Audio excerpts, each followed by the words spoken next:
बच्चों, कैसे हैं आप लोग? आई होप आप लोग अच्छे होंगे। आज मैं आप लोगों को उस नदी के बारे में बताने जा रही हूँ जो भारत के ही नहीं, विश्व के सबसे प्राचीन ग्रंथ ऋग्वेद में सबसे ज़्यादा उल्लेखित सिंधु नदी के बारे में आप आज जान सकोगे कि इसका उद्गम स्थल क्या है, इसका मुहाना क्या है, इसकी लंबाई कितनी है, भारत में इसकी लंबाई कितनी है, भारत में ये कहाँ से प्रवेश करती है, कहाँ से निकलती है और ये पाकिस्तान में जाके अरब सागर से जो मिल जाती है। आज इसके बारे में मैं आपसे बातें करूँगी। अगर आपको ये वीडियो पसंद आएगा तो मैं इसका पार्ट 2 भी बना दूँगी। आज समझ लो ये वीडियो पार्ट 1 है। देखो बच्चों, मैंने इसके नोट्स भी तैयार किए हैं। अगर आपको चाहिए तो मैं डिस्क्रिप्शन बॉक्स में इसका नोट्स और तैयार करके डाल दूँगी। तो बच्चों अब देखो ये देख रहे हो आप, ये मानसरोवर झील है। वहीं पे थोड़ा दूरी पे कैलाश पर्वत है जहाँ से सिंधु नदी का उद्गम स्थल है। ये देख रहे हो, ये जो है ना, ये नदी, ये सिंधु नदी है और ये भारत में लद्दाख और जास्कर के बीच से प्रवेश करती है।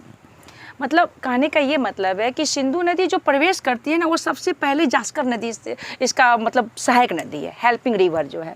उसके बाद ये नंगा पर्वत से टर्न हो जाती है और पाकिस्तान में प्रवेश करते हुए ये मुहाना बनाती है, अरब सागर में जाके मिल जाती है और वहाँ ये डेल्टा का निर्माण करती है। इसकी जो है कुल लंबाई 2800 किलोमीटर है और भारत में इसकी कुल लंबाई 1114 किलोमीटर है। और भारत में देखो जल का जो उपयोग होता है वो 20% ही होता है, 80% पाकिस्तान में ही इसका जल का उपयोग होता है।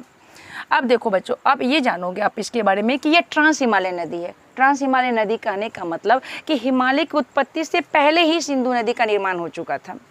और ये भी जानोगे तुम कि हड़प्पा घाटी सभ्यता जो तुम पढ़ते हो क्लास 6 में, उसका जो है विकास सिंधु नदी घाटी के ही पास हुआ था और उसके जो सहायक नदी थी उसी के पास हुआ था।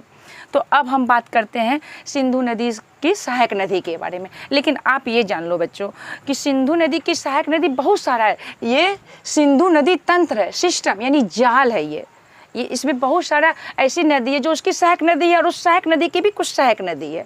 लेकिन मैं आज आपसे मेनली पंच नदी के बारे में बातें करूंगी। पहले आप ये जान लो कि किसी भी नदी की सहायक नदी जो होती है वो दाएं ओर से आके भी मिलती है, कुछ नदियाँ बाएं ओर से आके मिलती है। अब आप ये कैसे जानोगे कि दाएं ओर से किधर की नदी होती है और बाएं ओर से किधर की नदी होती है? तो आप ये जान लो बच्चों कि जहाँ से नदी का जो उद्गम स्थल होता है ना, बस आप उधर अपना फेस करके खड़े हो जाओ। तो इधर ये देखो मेरा दायां हाथ है, तो इधर से आने वाली नदी जो होगी वो किसी भी नदी की दाईं नदी होगी और इधर से जाने वाली जो नदी होगी वो किसी भी नदी की बाएं नदी होगी। तो आज जो हम पंच नदी के बारे में बात करेंगे वो सिंधु नदी की बाएं नदी है और सहायक नदी है। तो आपने ये जाना कि सबसे पहले जो भारत में प्रवेश करती है लद्दाख और जास्कर के बीच, तो सबसे पहले इसकी सहायक नदी जास्कर नदी है जो कि बाएं ओर से ही मिलती है। लेकिन हम आज विस्तृत रूप से चर्चा करेंगे पंच नदी के बारे में।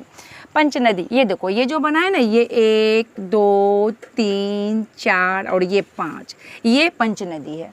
और ये देखो ये जो है ना कैलाश पर्वत के ही पास राकसताल झील है जो कि तिब्बत में, वहीं से निकलती है सतलज नदी। और सतलज नदी ही एक ऐसी नदी है, ये एग्जाम में भी पूछा गया है, सतलज नदी ही एक ऐसी नदी है जो पाकिस्तान में मिथनकोट में आके मिलती है। और सतलज नदी ही इस चारों नदी का जल लेके ये सिंधु नदी से मिल जाती है। अब देखो ये जो नदी है ये झेलम नदी है जो कि बेरीनाग झील से निकलती है। ये नदी देख रहे हो ना। और इसके बाद ये है चेनाब नदी जो कि बारालाचा दर्रा से निकलता है और ये जो है झेलम नदी से मिल जाता है।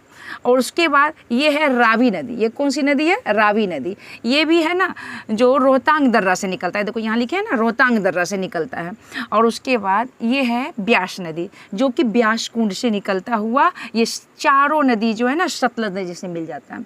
और ये सतलज नदी डायरेक्ट जाके पाकिस्तान में मिथनकोट के पास मिल जाता है। और ये नदी जो है जाके यहाँ पे इसका मुहाना है, जहाँ जो दूसरे सागर से नदी मिलता है ना, तो वो मुहाना ये कहलाता है और ये उद्गम स्थल कहलाता है।